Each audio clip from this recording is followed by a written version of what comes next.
Let me tell you a story about a little girl named Abby. Back when she was in kindergarten, she met a little girl, we'll call her Anna, and they were pretty good friends for a little bit. Anna really didn't have any friends, so Abby, being the girl she is, decided to befriend her so she would have somebody in her life. Like I said, it was good for about a year, and then first grade came around and Abby's mood started to change. She wasn't as excited to go to school anymore.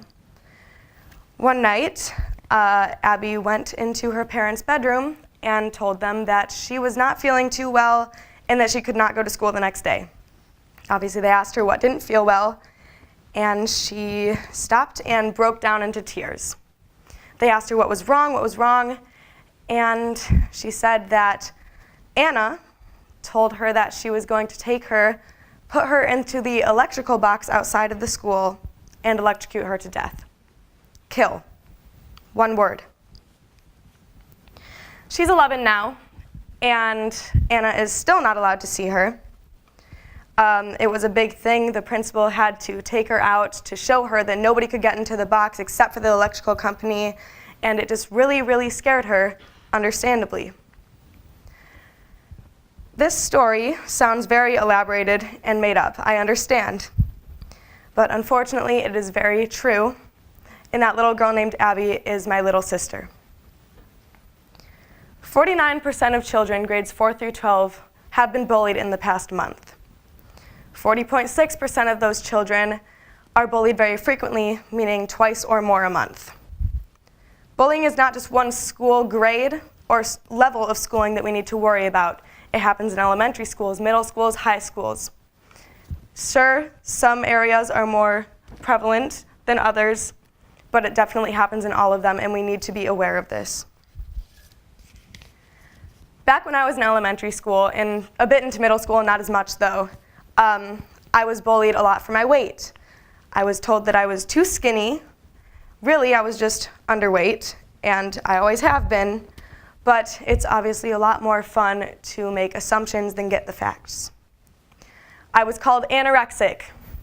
One word. I was called gross. One word. Those words affect me to this day. I am still insecure about that because of those things that were told to me. Do you want to be a bystander? I have a story about zebras that kind of correlates to that. When there is a pack of zebras and they're just walking and one of them gets taken down by a lion, what do the zebras do? They don't go over to help. They don't do anything. They stand there and they watch.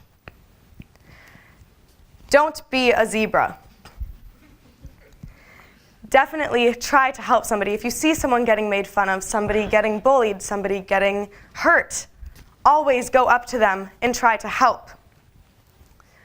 Back when I was in about 8th grade, I was walking to the bus after school, and I saw a little boy walking, and 2 guys came up to him and took his backpack off of him and tried dumping all his things onto the ground. Well, I saw this, and I ran up to them, and I said, "Hey, stop." One word. Of course, they said that they were just joking, just having fun.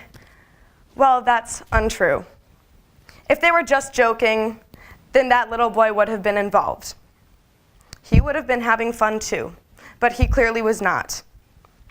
Just joking and having fun should be both parties, not just one-sided. I walked the boy back to his bus after getting his things back, after being called lame and dumb and stupid for ruining their fun. And I never saw him again. I don't know if he got bullied after that day, but I'm happy to know that at least for one day, I showed that little boy that somebody was there who cared, that people are out there who will help.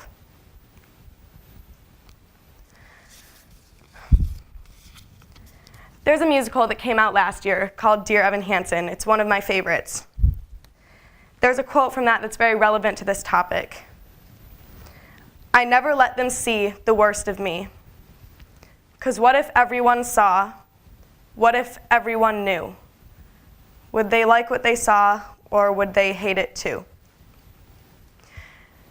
This boy named Evan has been bullied his whole life, and it's to the point now that he is terrified to go into public because he's worried that everybody will hate him as much as he hates himself.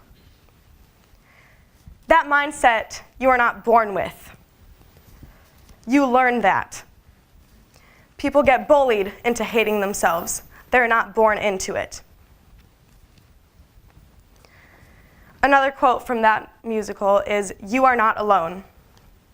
So many people do not understand that, but it is 110% true. Nobody is alone. If you ask for help, somebody will give it. You are never alone. I'm sure some people in this audience have been bullied to the point of self-harm or even attempted suicide. Unfortunately, some of you may even know somebody who has succeeded. This is a very real and very serious issue that we do talk about, but it's never dealt with. Kids are told to just deal with it, just ignore them. Well, it doesn't work like that. Sometimes you actually need to help.